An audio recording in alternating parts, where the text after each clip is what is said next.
Shalom, pada hari ini kita akan memulai ibadah kita. Mari kita akan ujian seperti yang kau inginkan.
kita angkat pujian kita yang kedua, lebih dari pemenang. Semuanya saya undang bangkit berdiri.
Kepada yang bertugas saya persilakan.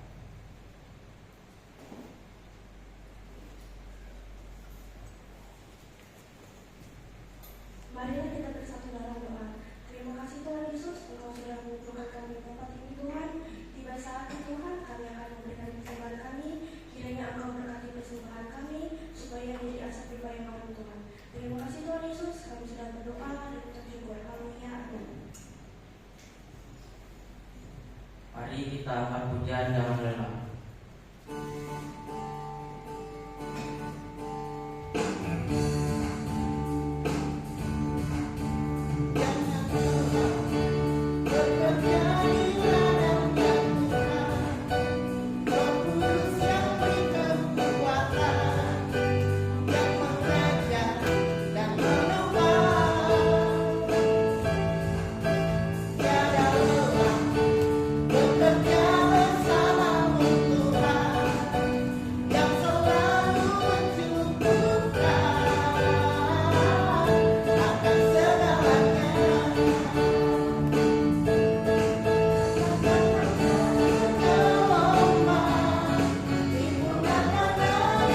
Tiba saatnya bagi setiap kami di tempat ini Tuhan untuk mendengarkan kebenaran firman-Mu.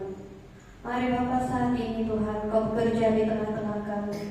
Engkau bukakan hati kami Tuhan, penuhi kami dengan Roh Kudus-Mu, untuk kami semua di tempat ini dapat mengerti akan kebenaran firman-Mu. Namun Tuhan, sebelum firman-Mu disampaikan dibagikan saat ini Tuhan, kami semua yang ada di tempat ini bersatu hati Tuhan. Untuk kami semua Tuhan, memperkatakan setiap roh setan, roh jahat, roh iblis, roh kegelapan, roh perpecahan, roh intimidasi, kebencian, kepahitan, dan apapun yang bekerja di tengah-tengah kami yang bukan daripada Tuhan. Saat ini kami perkatakan, kami ikat, tolong, tekik, hancur, patahkan kuasanya di dalam nama Yesus. Di dalam nama Yesus kami tekik keluar dari tempat ini, dari setiap hati kami Tuhan. Biarlah tempat ini disuci kuduskan oleh darah Yesus yang menutup bungkus dan membasuh tempat ini Tuhan. Sehingga kami semua Bapa yang mendengarkan kebenaran firman-Mu dapat mengerti akan firman-Mu Tuhan, dan dapat dibuat tumbuh dan berkembang sesuai dengan kebenaran firman Tuhan. Mari Bapa, urapi hamba-Mu yang membagikan firman saat ini. Biarlah firman ini menjadi isi hati-Mu Tuhan, yang mau Engkau sampaikan pada kesempatan kali ini untuk jemaat-Mu, pemuda remaja di Bukit Siau. Untuk mereka semua Tuhan dikuatkan di dalam kebenaran firman Tuhan. Dan di dalam nama Yesus kami berdoa. Haleluya. Amin. Shalom. Shalom. Shalom. Kurang keras. Shalom. Shalom. Puji nama Tuhan. Bersemangat ya. Di akhir minggu, weekend, kita semua harus bersemangat karena ini hari libur. Tapi kita libur, kita tidak libur menerima firman ya saudara. Kita tetap bersemangat di tempat ini untuk kita mencari Tuhan. Puji nama Tuhan untuk setiap pemuda remaja yang hadir pada kesempatan sore hari ini, sore menjelang malam hari ini ya, untuk kita sama-sama bertumbuh mendengar kebenaran firman Tuhan yang mau kita sharing dibagikan pada kesempatan kali ini. Nah, firman yang mau dibagikan pada kesempatan sore hari ini berbicara tentang hati.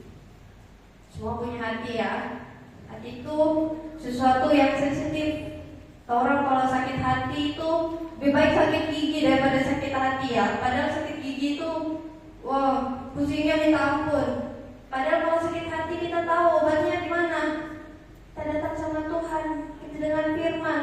Tapi kalau sakit gigi kita harus keluar uang buat berobat ya, saudara. Rugi sekali. Kalau orang tidak punya Tuhan, tidak punya pengharapan, gimana bisa bertahan? Sedangkan kita tahu keadaan kita semakin hari, firman Tuhan katakan hari-hari kita ini semakin jahat. Nah, bagaimana kita bisa bertahan di hari-hari yang semakin jahat? Untuk kesempatan kali ini saya membagikan firman tentang hati yang mau dibentuk. Ya, kita semua di tempat ini, terutama pemuda ya, kita dijaga di dalam firman Tuhan.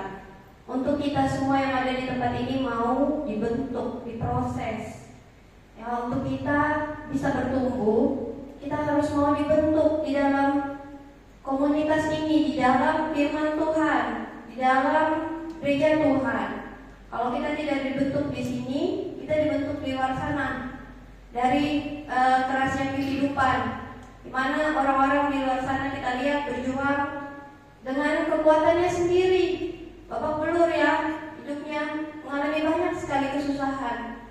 Tapi orang-orang yang ada di dalam Tuhan, sekalipun dibentuk, sekalipun diproses, sekalipun menghadapi banyak sesuatu yang sulit, tapi tetap punya yang namanya pengharapan. Nah, kita buka sama-sama firman-Nya, saudara. Untuk hati yang mau dibentuk ini, di Injil Matius yang ke-18, sudah sering sekali kita dengar bahwa firman yang dibagikan ini adalah berjudul perikop, siapa yang terbesar dalam kerajaan surga. Matius 18 ayat yang pertama sampai yang kelima. Pendek sekali ya. Kita baca sama-sama kalau sudah kita ketemukan. Pada waktu itu, ayat yang pertama, kita baca sama-sama. Firman Tuhan diperkatakan ya, saudara. Pada waktu itu, datanglah murid-murid itu kepada Yesus dan bertanya, "Siapakah yang terbesar dalam kerajaan surga?" Maka Yesus memanggil seorang anak kecil dan menempatkannya di tengah-tengah mereka. Ayat yang 3. Lalu berkata, "Aku berkata kepadamu, sesungguhnya jika kamu tidak bertobat dan menjadi seperti anak kecil ini, kamu tidak akan masuk ke dalam kerajaan surga." Ayat keempat. "Sedangkan barang siapa merendahkan diri dan menjadi seperti anak kecil ini, ialah yang terbesar dalam kerajaan surga. Dan barang siapa menyambut seorang anak kecil seperti ini dalam namaku, ia menyambut aku." Amin untuk firman Tuhan. Kita kupas satu persatu ya. Di ayat pertama dikatakan itu poinnya, siapakah yang terbesar dalam kerajaan surga? Nah, di waktu ini ya, murid-murid itu berlomba-lomba untuk menunjukkan siapa yang paling besar nantinya ketika di dalam kerajaan surga. Apakah mereka yang melakukan banyak sekali pekerjaan Tuhan, atau mereka yang dekat dengan Tuhan, atau yang seperti apa? Ini jadi pertanyaan murid-murid pada saat itu, karena mereka ada berjumlah 12 orang ya. Di luar yang lain-lain, murid yang dipilih Tuhan sendiri itu ada 12. Dan mereka berlomba-lomba untuk jadi yang terbesar. Tetapi Tuhan katakan di sana, Dia berkata, "Aku berkata kepadamu, sesungguhnya jika kamu tidak bertobat." Sampai di situ dulu ya. Jika kita tidak bertobat, bertobat artinya berbalik dari dosa. Kita yang dahulu ada di luar Tuhan, yang melakukan segala sesuatu dengan kehendak kita sendiri, berjalan sesuka hati. Ketika kita ada di dalam Tuhan, ketika kita mau menjadi bagian dari kerajaan surga itu nanti, kita harus menjadi orang-orang yang berbalik. Berbalik itu tidak menghadap ya. Kalau menghadap, nah seperti ini. Kalau berbalik dari sana, berbalik ke sini ya, itu berbalik 180 derajat. Jangan 360, putar lagi balik ke sana, balik lagi ke tempat yang lama. Nah, kalau dia 180 derajat itu berbalik, dia punya arah yang berbeda, tidak sama lagi. Nah, untuk orang-orang yang dikatakan mau menjadi yang terbesar, dia ada kategorinya, dia harus berbalik dan tidak hidup di dalam cara hidup yang lama. Sama seperti pujian yang pertama tadi ya, kita telah mati dan tinggalkan cara hidup kita yang lama. Apa yang kita lakukan di tempat ini, saudara sendiri merasakan ya, gimana hidup kita yang dahulu, ketika kita ikut Tuhan, gimana hidup kita yang sekarang. Kalau kita menoleh ke belakang, pasti kita merasakan perbedaannya. Kita semua merasakan kita dibentuk Tuhan sedemikian rupa, sehingga apa yang dulu kita buat, kita nggak buat lagi saat ini.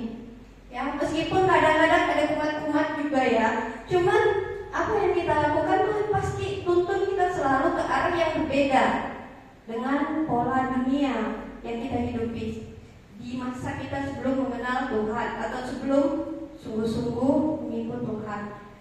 Nah, kalau kita tidak bertobat, tidak lahir baru, tidak bersungguh-sungguh ikut Tuhan, Tuhan katakan itu bukan bagian dari apa yang mereka minta, terbesar dan kerajaan surga.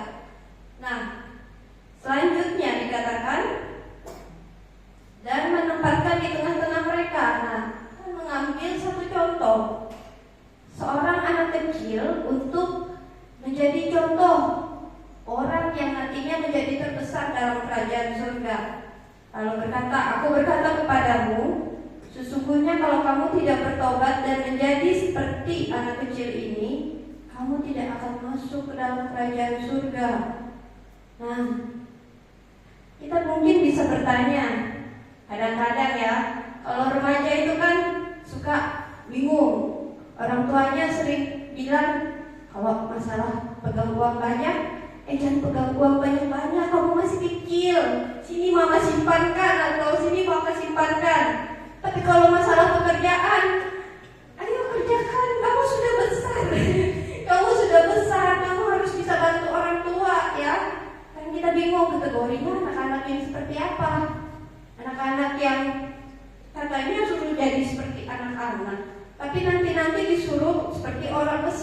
ngebantu ya.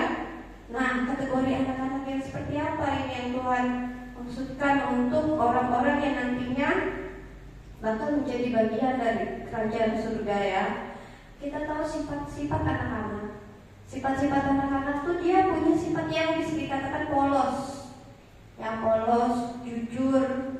Ya, meskipun anak-anak sekarang mungkin karena banyaknya media, mungkin ada juga ya yang dari kecil sudah bisa berbohong. Dari kecil udah bisa melakukan banyak kejahatan. Tapi pada dasarnya kalau kita tahu dari pertumbuhan anak-anak itu, misalnya balita. Balita itu kan dia apa aja yang dikatakan orang tuanya, mungkin dia bisa sampaikan hal yang sama kepada orang lain ya. Dia jujur. Dari seorang anak kecil ini dia jujur di dalam perkataan. Dia juga punya kejujuran kalau misalnya orang tuanya ajarkan berbohong pun bisa aja dia nggak bekerja sama. Dia katakan yang benar ya. Kalau anak-anak ini. Terus sifat anak-anak yang kedua, anak-anak itu kalau misalnya berkelahi atau misalnya dia melakukan satu kesalahan dengan orang lain, dia mudah sekali mengampuni. Nah, banyak dari orang dewasa tidak sulit ada di dalam keadaan ini ya, karena kita setiap kali disalahin orang, setiap kali orang lain merugikan kita bencinya minta ampun ya, sampai jangan-jangan mau mengampuni, melihat mukanya aja kita nggak mau ya, menegur pun kita nggak mau karena kita benci sekali ya. Kita hadap muka ke lain, nggak pura-pura kalian aja, aku nggak suka itu, suka menjelek-jelekan aku gitu ya. Kalau anak-anak nggak gitu, hari ini dia berkelahi, menit berikutnya berteman lagi dia. Kita nggak bisa ikut campur masalah orang anak-anak ini ya. Kita sebagai orang tua kadang-kadang bisa aja terbawa. Anak-anak kita kelaki kita bisa bela ya. Tapi kalau kita lihat anak-anak sendiri itu, kalau habis berkelahi disuruh maafkan, dia ampuni, habis itu main lagi mereka. Orang tuanya yang jadi saling benci. Padahal sebenarnya anak-anak mudah sekali mengampuni ya, karena mereka polos itu. Dia gak banyak simpan sesuatu kayak orang dewasa pada umumnya ya. Nah, berikutnya, apa yang harus kita lakukan kalau seandainya kita ada dalam situasi yang sulit mengampuni seperti ini? Kenapa kita tidak bisa menjadi seperti anak-anak? Coba kita buka ayatnya di Matius 6 ayat 14 sampai yang ke-15. Dibaliknya aja itu saudara ya, dekat dia. Matius 6 ayat 14 sampai ke-15. Kenapa kita harus mengampuni? Kita baca sama-sama. Karena jikalau kamu mengampuni kesalahan orang, Bapamu yang di surga akan mengampuni kamu juga. Itu dia standarnya. Tapi jikalau kamu tidak mengampuni orang, Bapamu juga tidak akan mengampuni kesalahanmu. Nah, rugi sekali ya. Kita nggak mau mengampuni orang karena satu perkara, padahal dosa kita segunung-gunung. Tuhan nggak mau ampuni dosa kita yang segunung karena kita nggak mau mengampuni saudara kita yang berbuat satu kesalahan sama kita. Betapa besar kerugiannya ya. Makanya lebih baik kalau ada orang yang bersalah, kita harus cepat mengampuni, kita lepas pengampunan, karena itu baik buat kita. Bapak tahu apa yang kita perlukan. Karena kalau kita mengampuni, kita yang untung, kita yang mengalami kelegaan, kita yang mengalami pemulihan hati.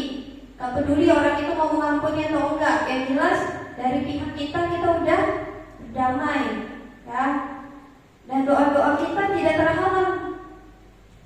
Masa sih sebenarnya, masa kita gak mau mengampuni aja doa kita bisa terhalang? Coba kita buka di Markus 11. Injil Markus 11 ayat yang ke-25 sampai yang ke-26. Ini ayat-ayat pendukung ya.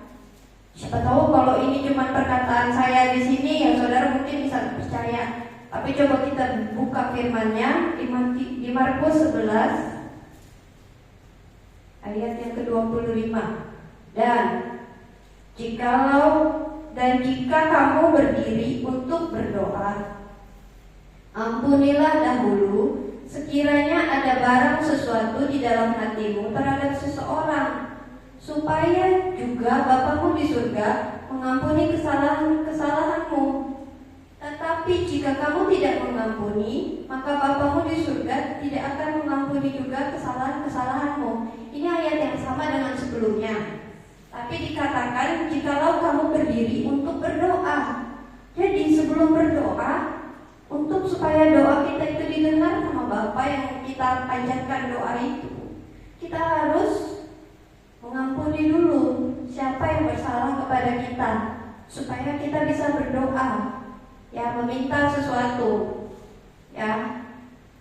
Nah, berikutnya sifat anak-anak yang dikatakan yang menjadi patokan kenapa kita harus menjadi seperti anak-anak itu tadi. Anak-anak itu murah hati, suka berbagi, ya. Meskipun kadang-kadang ada anak-anak yang kalau dipinjam mainannya dia nggak mau, egois, ya. Tapi seperti apapun, kalau orang tuanya mengajarkan anak-anak itu untuk berbagi, mereka pasti meniru apa yang orang tuanya katakan. Mereka pasti mencontoh hal yang baik yang diajarkan sama orang tuanya. Nah, murah hati dan berbagi ini ada di Injil Matius yang ke-22, khususnya ayat yang ke-39.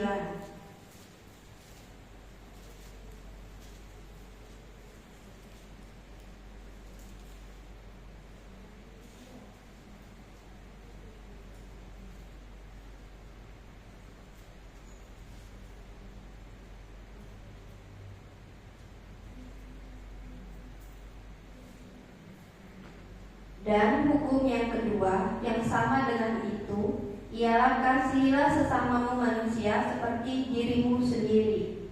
Takaran kasih kita kepada orang lain itu mengasihi orang lain seperti diri kita sendiri. Kalau kita sama diri kita sendiri saja tidak pelit, kita sama orang lain juga tidak pelit. Kita senang dengan berbagi. Ini dikatakan murah hati, ya.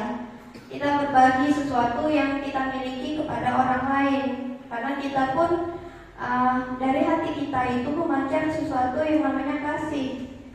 Jadi anak-anak kecil itu kalau diminta untuk berbagi, mereka share sama teman-temannya. Dan juga anak kecil itu tidak khawatir. Ya, siapa di sini yang sudah punya kekhawatiran hidup? Masih remaja sudah mikirkan gimana nanti ya saya harus dapat jodoh yang tepat, atau gimana nanti ya saya kalau berumah tangga kira-kira sama nggak ya seperti yang saya tonton di handphone itu, masalahnya banyak, atau gimana nanti saya punya pekerjaan yang bagus nggak, yang kira-kira saya kalau umur sekian nanti nggak melarat ya hidupnya, kita bercukupan. Nah, anak-anak nggak mikirkan itu. Mereka memakan apa yang disiapkan orang tuanya. Mereka tidak khawatir tentang yang lain-lain karena mereka percaya orang tuanya sanggup pelihara. Itulah yang Tuhan katakan kenapa sebagian dari kita tidak perlu khawatir, karena Tuhan yang memelihara kita itu sempurna. Seandainya kita punya kekhawatiran itu boleh, ya, tapi tidak berlarut-larut. Kekhawatiran itu kita bawa di dalam Tuhan dan pasti ada jalan. Tapi kalau kekhawatiran itu berlebihan sehingga membuat seseorang itu depresi, membuat orang itu tidak bisa hidup dengan tenang, nanti sebentar khawatir kekurangan, jadi harus cari uang yang banyak gitu. Sebentar dia khawatir itu orang bakal mengecewakan, bahkan berteman pun kita gak berani karena saking takut khawatirnya itu kita mengurung diri. Nah, itu yang Tuhan tidak suka. Tapi anak-anak dia tidak punya hal seperti itu. Mereka punya kepercayaan penuh kepada orang tuanya. Nah, ini yang Tuhan mau, tidak perlu khawatir dan tidak meragukan pemeliharaan Tuhan untuk kehidupan kita, ya saudara. Apalagi yang kita bisa lihat dari anak-anak, mereka punya satu rasa ingin tahu yang besar. Mungkin sebagian dari saudara punya adik, keluarga, atau kerabat ya, yang sebentar-sebentar anak kecil itu pasti tanya, ini apa ya? Itu apa? Atau dia minta penjelasan, kenapa begitu? Mungkin kita bisa jelaskan ya, itu hal-hal yang mungkin masih bisa kita mampu jelaskan. Tapi kalau yang rumit-rumit, mungkin kita sampai speechless, gak bisa ngomong. Kenapa anak kecil bisa berpikir seperti itu ya? Punya banyak pertanyaan di dalam otak mereka. Nah, yang Tuhan mau, anak-anak Tuhan itu punya rasa ingin tahu banyak hal, tapi tentang apa? Tentang firman Tuhan, tentang kebenaran, tentang haus dan lapar akan firman. Nah, itu yang Tuhan mau. Kita tidak haus dan lapar tentang misalnya berita yang lain di luar sana, tentang gosip, tentang artis A, B, C yang lagi bermasalah. Kita tidak haus dan lapar tentang hal seperti itu. Yang Tuhan mau kita haus dan lapar akan firman. Sama seperti saudara semua di tempat ini ya, puji nama Tuhan, haus dan lapar akan firman. Sampai weekendnya pun dihabiskan di tempat ini ya. Ya puji Tuhan, ini sesuatu hal yang baik. Kita semua di sini haus dan lapar firman ya. Kita gak cari di luar-luar, kita cari di tempat di mana Tuhan membagikan firman-Nya. Nah, saudara, menyadari bahwa hidup kita sebagai orang percaya ini hanya dapat dipuaskan di dalam Tuhan dan kebenaran firman-Nya, bukan dari segala kesenangan dunia yang semu di luar sana ya. Kalau misalnya di luar sana kita harus mencari banyak hal untuk menyenangkan hidup kita, tapi itu hanya bersifat sementara. Tapi firman Tuhan dikatakan memuaskan kita yang haus dan lapar ya. Barang siapa yang haus dan lapar kan firman, dia akan dipuaskan, firman katakan. Nah, kalau misalnya anak-anak Tuhan di tempat ini ya, mencari firman Tuhan, di sini banyak sekali tuntunan hidup. Kalau kita mencari kata-kata positif di luar sana, kalimat-kalimat bijak, mungkin itu bagus, tapi belum tentu benar. Tapi kalau firman Tuhan, banyak hal di luar sana itu yang mengutip firman Tuhan. Kenapa kita cari dari luar? Kita punya bukunya, manualnya kita punya. Nah, ini yang kita perlukan. Kita baca setiap hari ya. Untuk pemuda remaja, apalagi yang baru dari sekolah minggu, mereka punya kebiasaan itu. Kebiasaan bagus harus dilanjutkan, diteruskan ya di pemuda remaja ya. Habisnya kalau kita percaya Tuhan, kita tapi gak pernah buka firman-Nya gimana? Kita gak pernah cari sendiri. Kita cuma berharap dicekokin di depan oleh pembicara, oleh pengkhotbah di tempat ini. Tapi kita gak pernah menggali sendiri setiap hari. Nah itu bisa dikatakan bukan haus dan lapar ya. Kalau orang haus dan lapar, dia makan sendiri, cari sendiri. Tapi dia juga cari di mana firman itu dibagikan ya, firman Tuhan. Kita balik ke ayat pertama tadi.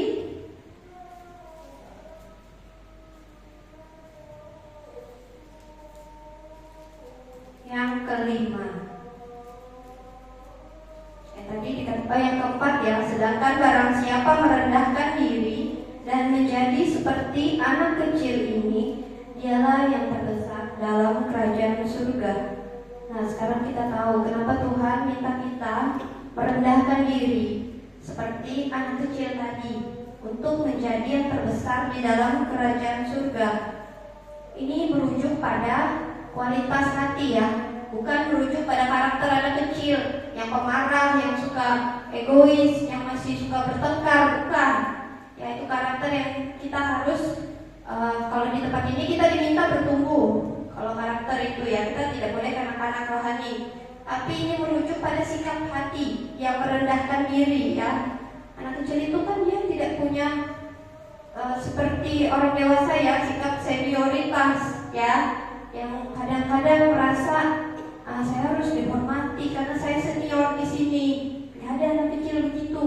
Anak kecil biasa aja ya, mereka tulus datang, haus lapar duduk cari. Gak ada punya beban-beban seperti itu di hati.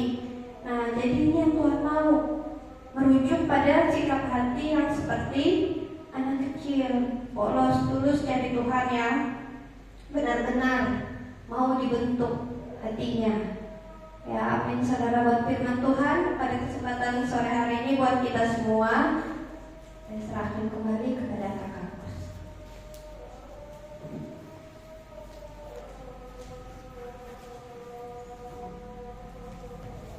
Baik, kita bersatu dan doa. Terima kasih Tuhan Yesus buat kasih setiamu yang menimpa dalam kehidupan kami. Kami boleh dikumpulkan di sini untuk bersama-sama memuji dan memuliakan nama-Mu, dan kami boleh mendengarkan firman-Mu pada malam hari ini. Terima kasih untuk firman-Mu yang sedang menguatkan setiap kami. Jadikan kami anak-anak muda-Mu, anak-anak remaja-Mu di tempat ini, anak-anak yang seperti yang Engkau ingini Tuhan, seperti anak kecil yang polos, yang mau taat, yang mau tunduk akan Engkau, dan kami mau dibentuk, dan kami mau menjadi pribadi yang berbagi, sehingga kami boleh menjadi berkat dimanapun kami berada. Tuhan Yesus memberkati kakak yang sedang memberkati kami pada malam hari ini. Kiranya Kau terus memberkati dan keluarga dan dalam pelayanannya. Seluruh sidang pemuda remaja-Mu yang melayani pada sore hari ini, Kau memberkati mereka, dan seluruh sidang pemuda yang hadir pada malam hari ini kami menyerahkan ke dalam tangan Tuhan. Engkau yang menyertai, melindungi, menjaga mereka dalam setiap pergaulan mereka. Engkau yang terus memberkati mereka dalam sekolah dan kuliah mereka, dan Engkau juga terus memberkati mereka dalam pekerjaan dan dalam keluarga mereka, dan terlebih dalam pelayanan mereka. Engkau terus tambah-tambahkan karunia talenta atas setiap anak pemuda remaja-Mu di tempat ini, sehingga pelayanan mereka boleh berkembang seturut dan sekehendak dengan rencana-Mu di dalam setiap kehidupan anak-anak-Mu di tempat ini. Tuhan Yesus, sekarang kami akan berpisah satu dengan yang lain. Kami percaya Engkau menyertai, melindungi, memberkati, bahkan menyertai setiap kami hingga sampai tempat tujuan kami dengan selamat. Dan kumpulkan kami di tempat ini kembali Tuhan, untuk menaikkan doa kami, menaikkan pujian penyembahan kami di hadapan-Mu. Terima kasih Tuhan Yesus. Dan kami akhiri ibadah kami pada malam hari ini hanya di dalam nama Tuhan Yesus Kristus, Allah dan Juru Selamat kami. Haleluya, amin. Puji nama Tuhan. Pengumuman kita seperti biasa, jadwal bisa dilihat di dalam grup. Kemudian untuk yang mau menabung bisa ke saudari Olga, nggak ada ya, bisa ke Maria nanti setelah ibadah ini. Dan untuk yang lain, bagi yang berhalangan pelayanan bisa menghubungi saya atau Ria, paling tidak paling lambat hari Rabu. Demikian dapat saya sampaikan. Selamat malam, selamat beraktivitas, Tuhan Yesus.